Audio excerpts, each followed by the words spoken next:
بسم الله الرحمن الرحيم. اللهم صل على سيدنا ومولانا محمد وعلى آل سيدنا محمد صلى الله تعالى عليه وآله وسلم. اللهم ربنا افتح علينا حكمتك وانشر علينا رحمتك يا ذا الجلال والإكرام. محترم طلبہ، یہ فارسی قواعد و انشاء ہے اور فارسی قواعد و انشاء یہ کتاب فارسی قواعد میں ہے اور ایک بہترین کتاب ہے جو کہ غالباً کثیر مدارس اسلامیہ میں اس کی تعلیم دی جاتی ہے۔ اس کتاب کے مصنف کا نام مولانا اختر حسین فیضی مصباحی، استاد جامعہ اشرفیہ مبارک پور، ایک بہترین عالم دین ہیں اور ان کی بہت ساری کتابیں بھی ہیں، جید عالم دین ہیں۔ تو یہ کتاب فارسی قواعد و انشاء فارسی قواعد کی کتاب ہے۔ تو اس کتاب کو آج ہم شروع کرتے ہیں اور اللہ کی بارگاہ میں دعا کرتے ہیں کہ مولا خیر و عافیت کے ساتھ کتاب کی تکمیل فرما دیں۔ تو ہمارا پہلا جو سبق ہے وہ ہے لفظ کے بارے میں۔ اب کتاب میں جتنی عبارت میں ہیں، آپ اتنی لمبی عبارت میں اگر یاد نہ کریں اور 2 لفظوں میں اس بحث کو یاد کر لیا تو بڑا فائدہ ہوگا اور آپ یاد بھی رکھ پائیں گے۔ لیکن کوئی بھی بات آپ سمجھ کے یاد کریں، خالی رٹنے سے فائدہ نہیں۔ تو جو ہیں اس میں 2-3 باتیں ہیں لفظ کے بارے میں۔ لفظ کسے کہتے ہیں؟ لکھا ہے کہ ہم ایک دوسرے سے باتیں کرتے ہیں، بات کرنے میں جو آواز منہ سے نکلتی ہے اسے لفظ کہتے ہیں۔ جیسے وہ، یہ، قلم، دوات۔ اب یہ بھی جان لینا ضرور چاہیے کہ لفظ 2 طرح کے ہوتے ہیں، ایک وہ جس کا کچھ معنی ہو اور ایک وہ جس کا کچھ معنی نہ ہو۔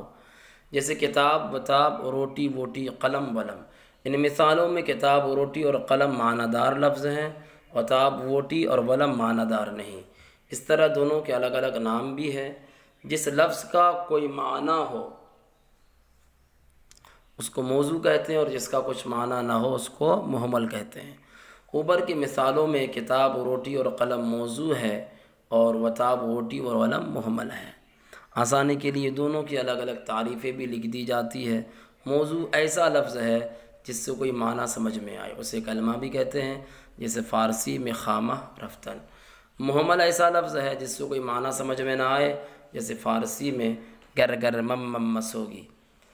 تو یہ تو مصنف کا انداز ہوا، لیکن آپ کا انداز اس بارے میں کیا ہونا چاہیے کہ آپ اس کو مختصر الفاظ میں یاد کریں۔ لفظ بات کرنے میں جو بھی آواز ہمارے منہ سے نکلے وہ لفظ ہے۔ بات کرنے میں جو بھی آواز ہمارے منہ سے نکلتی ہے وہ کیا ہے؟ لفظ ہے۔ ہم بات کرتے ہیں، بات کرنے میں جو بھی آواز منہ سے نکلے وہ لفظ ہے۔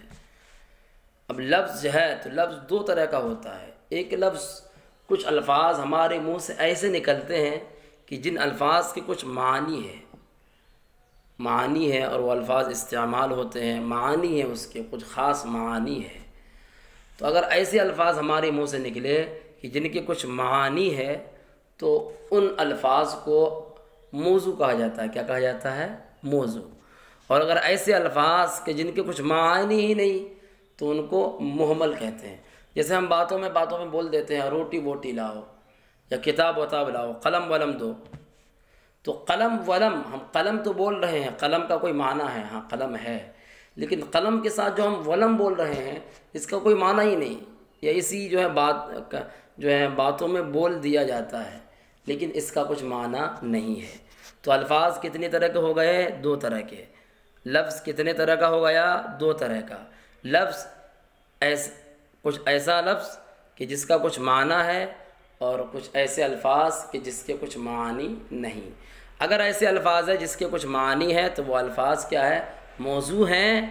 اور اگر ایسا لفظ ہے، ایسے الفاظ ہیں جس کا کچھ معانی نہیں ہے تو وہ کیا ہے؟ مہمل ہے۔ اسی کو آپ ایسا کہہ سکتے ہیں کہ جس سے کوئی معنی سمجھ میں آئے، جس کا کچھ معنی ہو اس کو موضوع کہتے ہیں اور جس کا کچھ معنی نہ ہو اس کو مہمل کہتے ہیں۔ یہ اس سبق کا نچوڑ ہو گیا، اس کا ماحصل ہو گیا۔ اب میں آپ کو بتا دوں، موضوع کی دو قسم ہوتی ہے، مفرد اور ایک مرکب۔ اب چونکہ مہمل جو ہے کہ جس کا کچھ معنی نہ ہو، اس سے علوم میں بحث نہیں ہوتی۔ بحث کس سے ہوتی ہے؟ موضوع سے، کہ جس لفظ کا کوئی معنی نہ ہو اس سے کوئی بحث تھوڑا نہ کرے گا، ارے جس لفظ کا معنی ہو اسی سے بحث کرے گا۔ اب چونکہ جس لفظ کا کوئی معنی ہو تو اس کو کیا کہتے ہیں؟ موضوع کہتے ہیں۔ تو لہذا موضوع کی دو قسمیں ہوتی ہے، ایک مفرد اور ایک مرکب، ایک مفرد اور ایک مرکب۔ مفرد کا دوسرا نام ہے کلمہ۔ مفرد کا دوسرا نام ہے کلمہ۔ کلمے کی تین قسم ہوتی ہے، اسم، فعل، حرف۔ بھی مصنف نے الگ انداز میں دیا ہے، انہوں نے جو ہے تقسیم بیان نہیں کی اور موضوع کو ہی جو ہے طلباء کی آسانی کے لیے کلمہ کہہ دیا، موضوع ہی کو طلباء کی آسانی کے لیے کلمہ کہہ دیا۔ حالانکہ موضوع کی دو قسمیں الگ ہیں، ایک کچھ مفرد ہے اور کچھ مرکب ہے۔ تو مفرد کا دوسرا نام کیا ہے؟ کلمہ ہے۔ کلمے کی تین قسمیں ہیں، اسم، فعل، حرف۔ اسم کے بارے میں کہتے ہیں کہ اسم وہ کلمہ ہے جس سے کوئی شخص یا جگہ یا اور کسی چیز کا نام معلوم ہو۔ اسم وہ کلمہ ہے جس سے کسی شخص یا جگہ یا اور کسی چیز کا نام معلوم ہو۔ کسی شخص کا نام معلوم ہو تو وہ اسم ہے، کوئی جگہ ہو تو وہ بھی اسم ہے، کوئی چیز، کسی چیز کا نام ہو تو وہ کیا ہے؟ وہ بھی اسم ہے۔ جیسے کہ آپ دیکھیں مکہ ہے، مدینہ ہے، یہ جگہ ہے، اور کوئی خاص جگہ ہے، معین جگہ ہے، تو یہ اسم ہوا۔ اور اعظم گڑھ یہ بھی ایک جگہ کا نام ہے، یہ بھی اسم ہے۔ کتاب، قلم یہ چیزوں کے نام ہے، کرسی یہ بھی کیا ہے؟ اسم ہے۔ حامد، محمود یہ عالم ہے، اور عالم چونکہ اسم ہوتا ہے تو لہذا یہ بھی کیا ہوا؟ اسم ہوا۔ تو اسم کی آپ تعریف آسان ہے، زیادہ وضاحت کی ضرورت بھی نہیں ہے۔ اسم وہ کلمہ ہے جس سے کسی شخص یا جگہ یا اور کسی چیز کا نام معلوم ہو، جیسے مکہ، مدینہ، اعظم گڑھ، کتاب، قلم، کرسی، حامد، محمود۔ فعل وہ کلمہ ہے جس سے کسی کام کا کرنا یا ہونا سمجھا جائے اور اس میں زمانہ بھی پایا جائے، جیسے خالد نے پڑھا، وسیم لکھتا ہے۔ تو فعل وہ کلمہ جس سے کسی کام کا کرنا یا ہونا سمجھا جائے، کوئی کام کرنا یا ہونا جس میں سمجھا جاتا ہے وہ کیا ہوتا ہے؟ فعل ہوتا ہے۔ اور فعل میں زمانہ بھی ہوتا ہے۔ زمانے کا آپ نے تین قسم پڑھی ہے، فعل کے اندر تینوں زمانے پائے جاتے ہیں، زمانہ ماضی بھی، زمانہ استقبال بھی، اور زمانہ حال بھی۔ جیسے مثال دی ہے، خالد نے پڑھا، خالد نے پڑھا، تو خالد نے پڑھا یہ فعل ہے۔ کیا ہے؟ فعل ہے، کیونکہ اس میں کام کا کرنا یا ہونا سمجھا جا رہا ہے کہ خالد نے پڑھا، اور اس میں زمانہ بھی پایا جا رہا ہے، پڑھا ماضی کا کہ پڑھ لیا، خالد نے پڑھا ماضی کا زمانہ ہے، گزرا ہوا زمانہ ہے، خالد نے پڑھا۔ تو پڑھا یہ ایک فعل ہے، اور پڑھنے والا کون ہے؟ خالد، تو خالد ہوا فاعل، خالد کیا ہوا؟ فاعل۔ وسیم لکھتا ہے، تو وسیم لکھتا ہے یہ زمانہ حال ہے، وسیم لکھتا ہے، لکھنا جو ہے کسی زمانے میں سمجھا جا رہا ہے نا، زمانہ حال میں سمجھا جا رہا ہے، وسیم لکھتا ہے، تو یہ بھی جو ہے فعل ہے۔ فعل کے اندر تینوں زمانے ہوتے ہیں، زمانہ ماضی، زمانہ استقبال اور زمانہ حال۔ اس کے بعد حرف ہے، بہت آسان ہے، یہ تو آپ ویسے بھی جو ہے کتابوں میں پڑھ چکے ہوتے ہیں۔ حرف وہ کلمہ ہے جو خود سے اپنا کوئی خاص معنی نہ بتائے بلکہ دوسرے کلمے کے ملانے کے بعد بتائے، حرف خود سے اپنا کوئی معنی نہیں بتاتا جب تک دوسرے کلمے سے نہ ملے، دوسرے کلمے سے ملنے کے بعد ہی یہ اپنا معنی خاص بتاتا ہے۔ جیسے کہ در ہے، در کا معنی میں، بر معنی پر، را معنی کو، دوسرے کلمے کے ملانے سے پہلے اس کا کچھ معنی ہمیں سمجھ نہیں آتا، لیکن جب ہم نے دوسرے کلمے کے ساتھ اس کو ملا دیا، جیسے کہ ہم نے کہا زید در خانہ است، زید گھر میں ہے، زید گھر میں ہے، تو اب اس کا معنی جو ہے اچھا ہوا، زید گھر میں ہے۔ اور یہ حرف جو ہوتا ہے نا یہ رابطے کے لیے آتا ہے، جیسے کہ مثال کے طور پر اگر حرف نہیں ہوتا تو ہم کیا کہتے تھے؟ زید خانہ است، زید گھر ہے، ایسا کہتے تھے، لیکن حرف ہوا زید در خانہ است، زید گھر میں ہے، تو یہ حرف جو ہے یہ رابطے کے لیے ہوتا ہے اور یہ جوڑنے کے لیے، تعلقات پیدا کرنے کے لیے آتا ہے۔ تو حرف خود سے اپنا کوئی خاص معنی نہیں بتاتا جب تک دوسرے کلمے کے ساتھ نہ ملے، دوسرے کلمے کے ملانے کے بعد ہی یہ اپنا معنی بتاتا ہے۔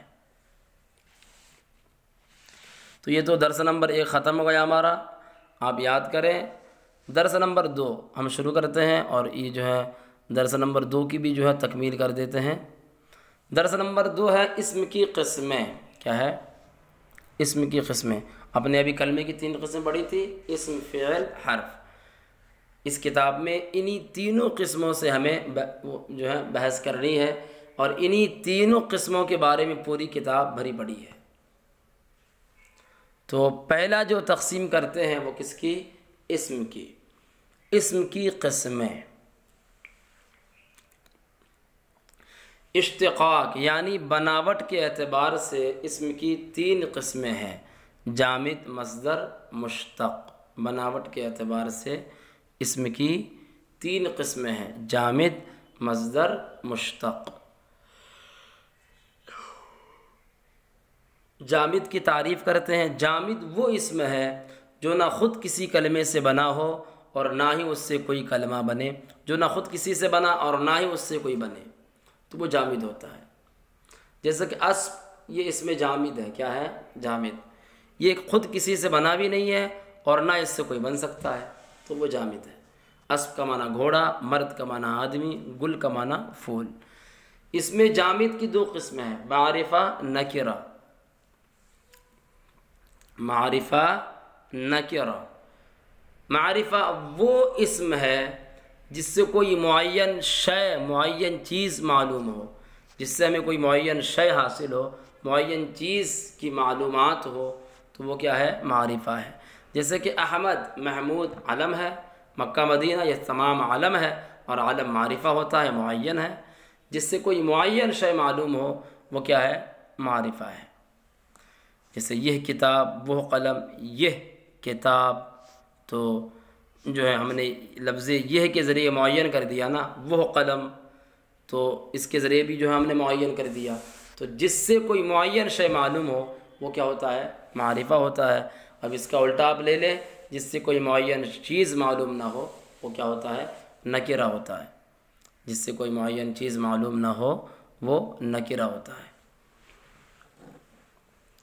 جیسے قلم، کوئی قلم، وہ کوئی بھی قلم ہو سکتا ہے، معین نہیں ہے۔ کتابیں، ایک کتاب، کوئی بھی ایک کتاب ہو سکتی ہے، معین نہیں ہے۔ مرد، ایک مرد، کوئی مرد۔ گوسفند معنی بکری، ماکیان مرغی، مرد معنی آدمی۔ تو اسم جامد، پہلی بات تو آپ یہ یاد رکھیں کہ اسم کی 3 قسمیں ہیں، جامد، مصدر، مشتق۔ اسم جامد کی تعریف کر دی۔ اسم جامد کی 2 قسمیں ہوتی ہے، معرفہ، نکرہ۔ معرفہ وہ اسم ہوتا ہے جس سے کوئی معین چیز معلوم ہو، اور نکرہ وہ ہے کہ جس سے کوئی معین چیز معلوم نہ ہو، صرف نا کا فرق ہے۔ اگر معین چیز معلوم ہے تو معرفہ ہے، اگر معین چیز معلوم نہیں ہے تو وہ نکرہ ہے۔ اب مصدر کے بارے میں بیان کرتے ہیں، کیونکہ آسان اردو میں ہے اس وجہ سے زیادہ تفصیل کرنے کی ضرورت نہیں ہے۔ مصدر کے بارے میں معلومات کرتے ہیں۔ مصدر، مصدر وہ اسم ہے جو کسی چیز کے ہونے یا کرنے کو بتائے اور اس میں کوئی خاص زمانہ نہ ہو۔ مصدر وہ اسم ہے جو کسی چیز کے ہونے یا کرنے کو بتائے۔ آپ نے فعل کی بھی تعریف میں پڑھا کہ جو کسی چیز کے ہونے یا کرنے کو بتائے، جس میں کسی کام کا ہونا یا کرنا سمجھا جائے، اور اس میں بھی ایسا ہی ہو رہا ہے، لیکن اس میں ایک بات کا فرق ہے، فعل میں زمانہ ہوتا ہے، مصدر میں زمانہ نہیں ہوتا، اس لیے کہہ دیا ہے، اور اس میں کوئی خاص زمانہ نہ ہو۔ اس میں کام کا کرنا یا ہونا پایا تو جاتا ہے، لیکن فعل کی طرح اس میں زمانہ نہیں ہوتا۔ بات سمجھ میں آ رہی ہے آپ کی؟ فعل کی طرح اس میں زمانہ نہیں ہوتا۔ مصدر میں دو شرطیں ہیں، میں آپ کو بتا دوں۔ مصدر کی تعریف میں دو شرطیں ہیں۔ پہلی شرط کیا ہے مصدر میں؟ پہلی شرط مصدر میں پہلی شرط کیا ہے؟ پہلی شرط یہ ہے کہ مصدر میں مصدر ایسی چیز ہے کہ جس سے دوسرے لفظ بنتے ہیں، دوسرے لفظ بنتے ہیں۔ اور مصدر کی جو دوسری شرط ہے وہ یہ ہے کہ مصدر کے اخیر میں لفظ دن یا تن ہوتا ہے۔ مصدر کے اخیر میں لفظ دن یا تن ہوتا ہے۔ یہ دو شرطیں تصحیح المصادر کے اعتبار سے ہے، لیکن یہاں پر اگر دیکھا جائے اس کتاب کے اعتبار سے تو اس میں شرطیں بڑھ جاتی ہے، جس میں کسی چیز کا ہونا کرنا پایا جاتا ہے اور مصدر میں زمانہ بھی نہیں ہوتا۔ اور تیسری شرط جو ہے مصدر کی یہ کہ مصدر سے دوسرے لفظ بنتے ہیں۔ اور چوتھی شرط آپ یہاں پر یہ لگا لیں کہ مصدر کی علامت یہ ہے اور مصدر کے لیے یہ ضروری ہے، یہ شرط ہے کہ مصدر کے اخیر میں لفظ دن یا تن ہوگا۔ مصدر کے اخیر میں لفظ دن یا تن ہوگا۔ لیکن ایک بات کی وضاحت کر دو، مصدر کے اخیر میں لفظ دن یا تن تو ہوگا، لیکن میں نے آپ کو کیا بتایا کہ مصدر کے لیے دو شرطیں سب سے زیادہ ضروری ہے۔ اگر ان دو شرطوں میں سے کوئی بھی ایک شرط اگر ختم ہو جائے تو پھر مصدر نہیں کہلائے گا۔ دو شرطیں میں نے آپ کو ضروری جو بتائی وہ یہ کہ مصدر سے دوسرے لفظ بنتے ہیں اور مصدر کے اخیر میں لفظ دن یا تن ہوتا ہے۔ یہ دو شرطیں ضروری ہیں، اگر ان میں سے کوئی ایک بھی ختم ہو جائے تو مصدر نہیں ہوگا۔ آپ دیکھیں، آپ کو میں ایک مثال جو آپ نے پڑھا ہوگا، لفظ گردن۔ لفظ گردن کو آپ کہیں گے بھائی مصدر ہے، کیوں؟ کیونکہ اس کے آخر میں لفظ دن تو موجود ہے، اور آپ نے کہا جس کے آخر میں لفظ دن موجود ہو وہ مصدر ہوتا ہے، تو لہذا گردن مصدر ہوگا۔ تو میں آپ کو بتاؤں گردن مصدر نہیں، کیوں؟ کیونکہ اگرچہ اس کے آخر میں لفظ دن موجود ہے لیکن گردن سے دوسرے لفظ نہیں بنتے، گردن سے دوسرے لفظ نہیں بنتے، اور اس کا استعمال اردو میں زیادہ ہوتا ہے۔ گردن سے دوسرے لفظ نہیں بن سکتے، اور مصدر وہ ہوتا ہے جس سے دوسرے لفظ بنے، اور گردن سے چونکہ دوسرے لفظ بنتے نہیں ہیں تو لہذا مصدر نہیں ہو سکتا۔ تو مصدر کے اخیر میں لفظ دن یا تن تو ہوتا ہے، لیکن جس اسم کے آخر میں بھی لفظ دن یا تن ہو جائے وہ مصدر نہیں ہو سکتا۔ مصدر کے لیے ضروری ہے کہ لفظ دن یا تن آخر میں ہو، لیکن جس لفظ کے آخر میں بھی لفظ دن یا تن آ جائے اس کے لیے ضروری نہیں کہ وہ مصدر ہو۔ بات سمجھ میں آ رہی ہے آپ لوگوں کی؟ ہاں، یہ بات آپ ذہن میں رکھیں۔ اور اردو میں جو ہے مصدر کی جو علامت ہے وہ ہے لفظ نا، نون الف زبر نا۔ تو آئیے، مصدر وہ اسم ہے جو کسی چیز کے ہونے یا کرنے کو بتائے اور اس میں کوئی خاص زمانہ نہ ہو۔ مصدر سے اسم و فعل بھی نکلتے ہیں۔ فارسی میں مصدر کے آخر میں دن یا تن ہوتا ہے، اور اگر اس کا اردو ترجمہ کیا جائے تو آخر میں کیا آتا ہے؟ نون الف زبر نا آتا ہے۔ اب مصدر کی چند قسم بیان کر رہے ہیں، مصدر کی چند قسمیں بیان کر رہے ہیں۔ فرماتے ہیں کہ مصدر کی چند قسمیں ہیں، یہاں صرف دو قسمیں لکھی جا رہی ہے۔ اول مصدر اصلی، مصدر جعلی۔ میں آپ کو وہ مصدر بتا دیتا ہوں کیونکہ کوئی بھی بات جو ہے اگر معلوم ہو تو بتا دینی چاہیے، تو اسی وجہ سے میں بتاتا ہوں کہ یہاں پر جو یہ کہا گیا کہ مصدر کی چند قسمیں ہیں، علماء جو ہے مصدر کی جو چند قسمیں کرتے ہیں ان میں سے بتایا گیا کہ مصدر کی کل وضع کے اعتبار سے 5 قسمیں ہوتی ہے۔ مصدر کی وضع کے اعتبار سے کتنی قسمیں ہوتی ہے؟ کتنی قسمیں ہوتی ہے؟ 5 قسمیں ہوتی ہے۔ مصدر کی جو پہلی قسم ہے وہ ہے مصدر مفرد، اور دوسری ہے مصدر مرکب، تیسری ہے مصدر وضعی، چوتھی مصدر جعلی، اور 5ویں ہے مصدر فرعی۔ مصدر وضعی کو ہی مصدر اصلی کہہ دیا گیا ہے، تو مصدر اصلی اور مصدر وضعی ایک ہی ہے۔ تو پہلی قسم مصدر مفرد۔ مصدر مفرد کسے کہیں گے؟ مصدر مفرد وہ مصدر ہوتا ہے جو تنہا ہو، ایک لفظ ہو خالی، جیسے کہ رفتن، آوردن، خفتن، یہ تمام جو ہے مصدر مفرد ہے۔ جانا، لانا، سونا، نوشیدن، پینا، یہ مصدر مفرد ہے۔ مصدر مرکب وہ مصدر ہوتا ہے جو کسی مصدر مفرد پر کوئی اسم یا حرف بڑھا کر بنا لیا گیا ہو، کوئی اسم یا حرف بڑھا کر بنا لیا گیا ہو۔ جیسے کہ آپ دیکھتے ہیں کہ طلب کردن، کردن الگ ہے، طلب الگ ہے، لیکن یہ جو مصدر بنایا گیا ہے یہ بالکل ساتھ میں ملا کر بنایا گیا ہے، اور طلب اور کردن دونوں کو ملا دیا گیا، دونوں کو ملا کر مصدر بنایا گیا۔ طلب کردن، طلب کرنا معنی ہے بلانا، تلاش کرنا، تو چونکہ مصدر پر لفظ اسم طلب آ گیا تو یہ کیا ہو گیا؟ مصدر مرکب۔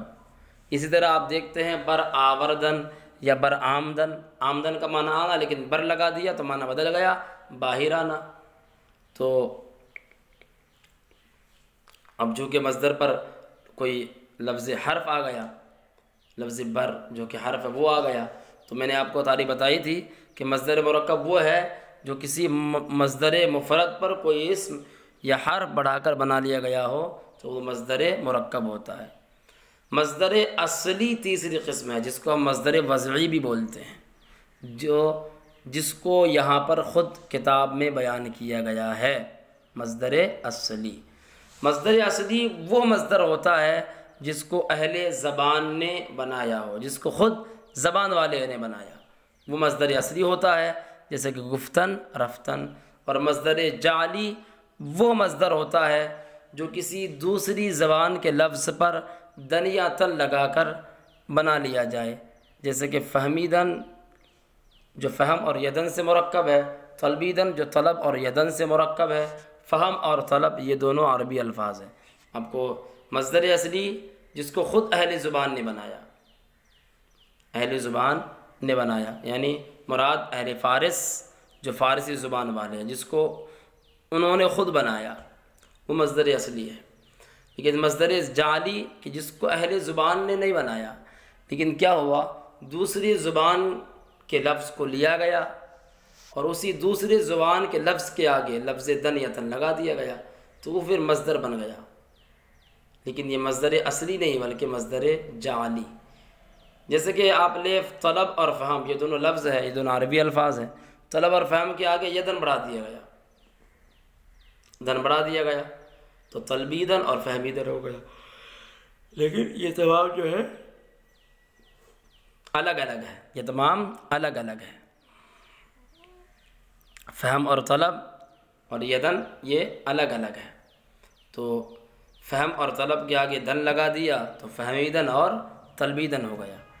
تو مصدر اصلی اور مصدر جعلی، مصدر اصلی جس کو اہل زبان نے خود بنایا ہو، اور مصدر جعلی کہ جو اس کو دوسری زبان کے لفظ پر دن یا تر لگا کر بنا لیا جاتا ہے، جیسے کہ فہمیدن جو فہم اور یدن سے مرکب ہے، طلبیدن جو طلب اور یدن سے مرکب ہے۔ فہم اور طلب یہ دونوں عربی الفاظ ہیں۔ یہ تو مصدر کی 4 قسمیں ہو گئی۔ مصدر کی وضع کے اعتبار سے جو 5ویں قسم ہے وہ ہے مصدر فرعی۔ مصدر فرعی، مصدر فرعی کسے کہتے ہیں؟ مصدر فرعی وہ مصدر ہوتا ہے جو مصدر وضعی سے نکلا ہو، جو مصدر وضعی سے نکلا ہو۔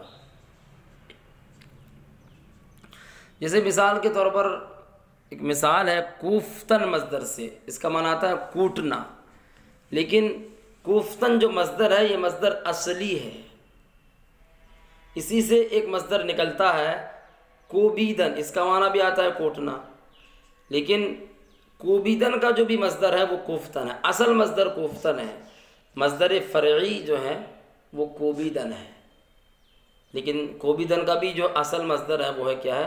کوفتن۔ اسی طرح آتا ہے خفتن کا معنی سونا، لیکن اسی سے ایک مصدر اور آتا ہے خوابیدن۔ خوابیدن کا معنی بھی کیا آتا ہے؟ سونا۔ خوابیدن کا معنی بھی سونا۔ تو خوابیدن مصدر تو ہے لیکن یہ مصدر فرعی ہے، اس کا اصل مصدر کیا ہے؟ خفتن، معنی ہے سونا۔ تو یہ مصدر کی 5 قسمیں میں نے آپ کے سامنے بیان کی: مصدر مفرد، مصدر مرکب، مصدر اصلی، مصدر جعلی اور مصدر فرعی۔ 3 قسموں کو کتاب میں بیان نہیں کیا گیا، البتہ 2 قسموں کو کتاب کے اندر بیان کیا گیا ہے۔